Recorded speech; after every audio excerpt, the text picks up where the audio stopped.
Philadelphia. How did Super Bowl week get here so quickly? Huh?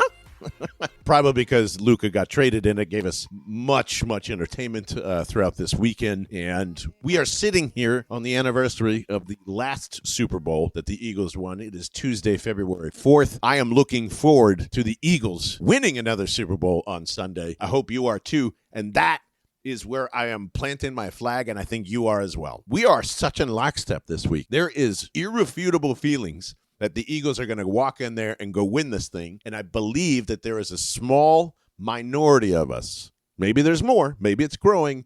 I think we're going to get there by the end of the week. I actually think the Eagles are going to kick the shit out of the Chiefs, and everyone is afraid to say that. Yes, you can say I've got green goggles on. Yes, you can say I'm a homer. Think of all those things while I'm talking about this, okay? Everyone has said this week that the number one difference between the 22 team and the 24 team is Saquon Barkley. And offensively, I would never, ever amongst the football gods and you tell you that you're wrong. But the biggest difference between the 22 team and the 24 team is this Eagles defense. It is something that we have tried to sniff out forever. How do you build a defense to beat the Chiefs? That is something that I was adamant about having Roquan Smith here to play that chess piece, because you need a linebacker who can cover, who can create turnovers, who can intercept balls. And once you know it, Howie Roseman found the very best version of that for $1.6 million in Zach Bond. It's why one of the reasons that this defense is so elite,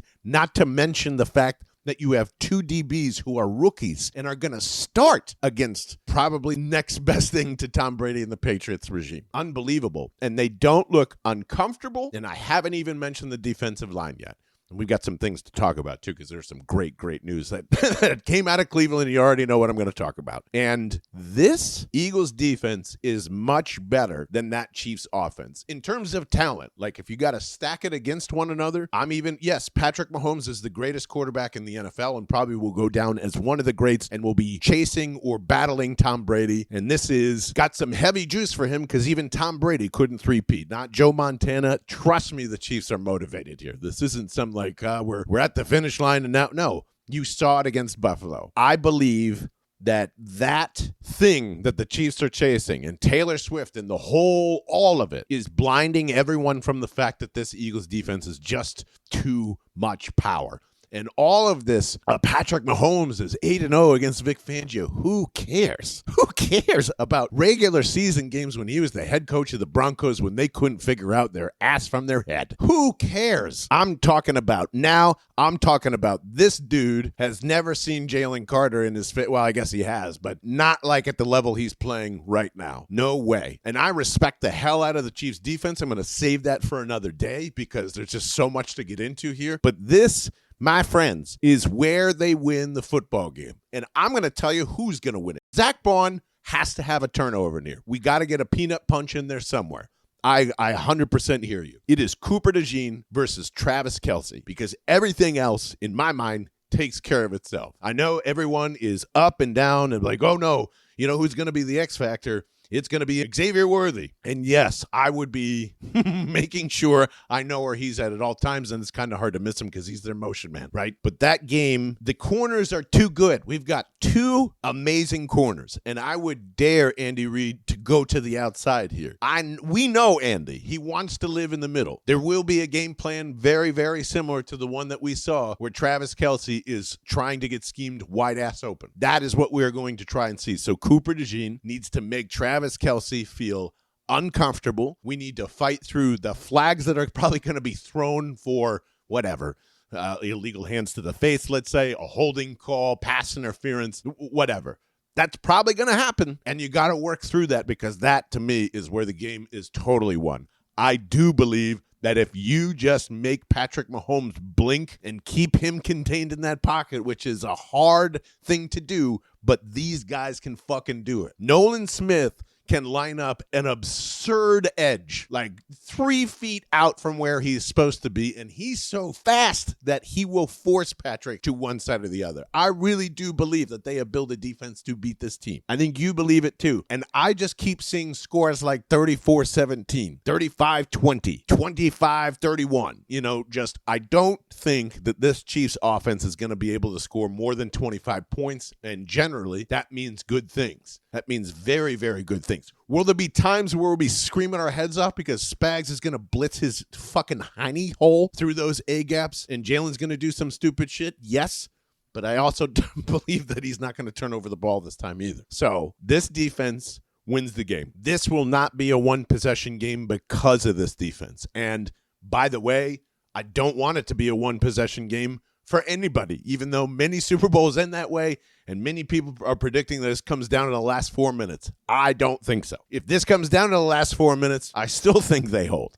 That's how special I believe Jalen Carter is. When we watched them mic'd up against the Rams and somebody said, Saquon Barkley walks up to him just before he goes to sack Matthew Stafford and says, you need to go make a play. And he goes, I got you. And on that drive, he's got him. And that is where my faith is. I think people have severely overlooked how good this Eagles defense is, and they just don't like the Eagles.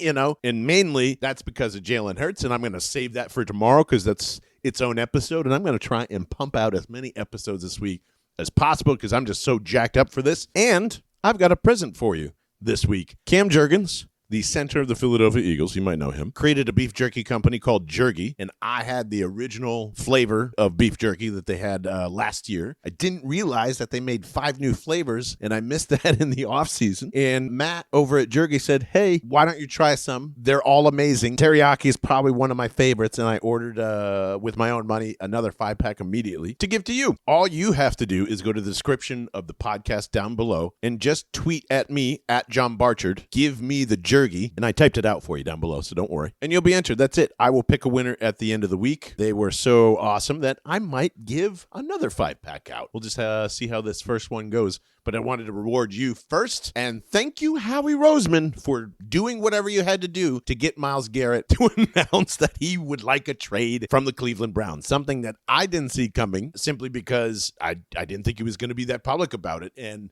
I suppose that the GM of the Cleveland Browns turning around to the media and saying, we're not fucking trading Myles Garrett might have forced that hand. So, of course, everyone is talking about this. Everyone's favorite contender is going, well, I'm the contender that makes the most sense, and I write a Packers blog. And us Eagles fans are really, really the ones that are correct here, though, right? We believe that if Myles Garrett had his pick of the litter outside of Kansas City, which is an interesting thought, and, I've seen a lot of Ravens fans kind of chirp up and say, like, hey, maybe there's a chance. Listen, that's all well and good, but we can cut half of the league out right now because the Browns are stupid, but based on their trade history, they're not that stupid. So we can pretty much rule out every AFC team unless they're willing to really, really pay the piper. And I don't think that's happening. I think Howie Roseman has a legitimately great shot of this happening. I think there's a great chance that they can find a way out of Bryce Huff somehow because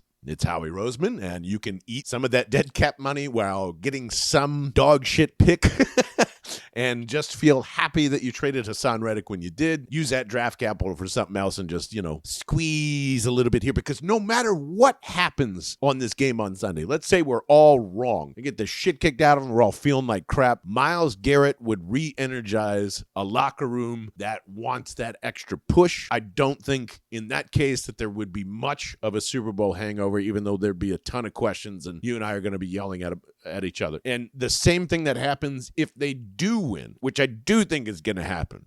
What a wonderful second Super Bowl trophy in my mind. They win this. They find a way to go get Myles Garrett. You've got Myles Garrett, Nolan Smith, Jalen Carter, Jordan Davis, maybe Milton Williams if there's enough money in there, or a Jamo, or who. I mean, it would open up so many things. Mainly, exactly it would open up Carter. You would know Nolan Smith would have 1 billion sacks.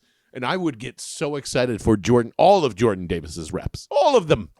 That is one of the best defensive lines in NFL history without them taking a snap. Full stop. Not even close. Not even close. And I want somebody on my team like Myles Garrett that wants to win right now and that would swing at a dude with his helmet if it called for it.